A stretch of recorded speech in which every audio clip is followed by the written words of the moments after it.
Some say you can't judge a book by its cover. I say they just haven't tried hard enough. Welcome to Cover Court. This is Cover Court, where I, Judge Andrea, take the video game industry's promotional departments to the test and see just how lazy and reliant on tropes some of them can be when tasked with making box art. We're looking at a few different series today, all using a trope called In Your Face. The In Your Face trope is when the box art of a game is mostly taken up by a person looking at the viewer. This trope can be used in good and bad ways, as we'll soon see. Court is in session.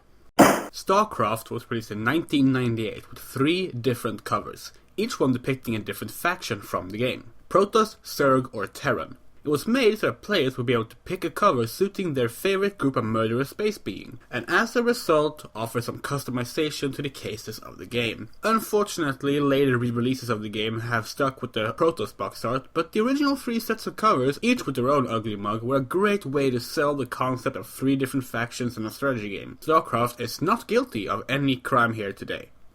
Upon release in 2004, Half-Life 2 tried the same approach as Starcraft by having 3 different covers for their game.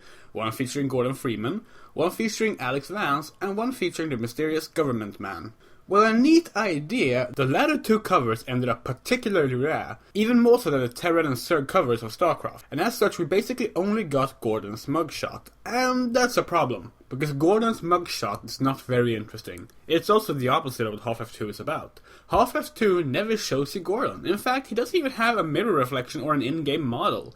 Gordon Freeman's boring face is the last thing a cover for Half-Life 2 should have.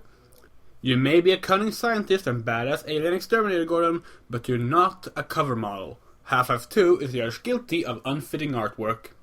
We're not done looking at bearded faces, however, as our next 2 covers enter court. In the case of Lost Planet 3 versus Metal Gear Solid 5 Ground Zeroes, we see 2 very similar covers, bearded men with mechanical vehicles over their shoulder, staring at us with cold blue eyes. They even both have a wound on the same spot on their left cheek.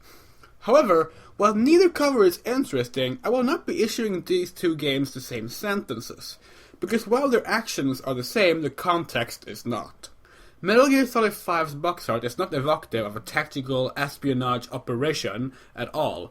Big Boss' disinterested face does not make me feel like he cares much for the rescue mission he's about to embark on, and the helicopters are just there for flashy lens flares. On the other hand, Lost Planet 3 has one thing going for it. Lost Planet 3 understands that the game is about a cold, harsh climate and landscape. The frost and the beard, the intense snowstorm and high exposure fits the tone of the game.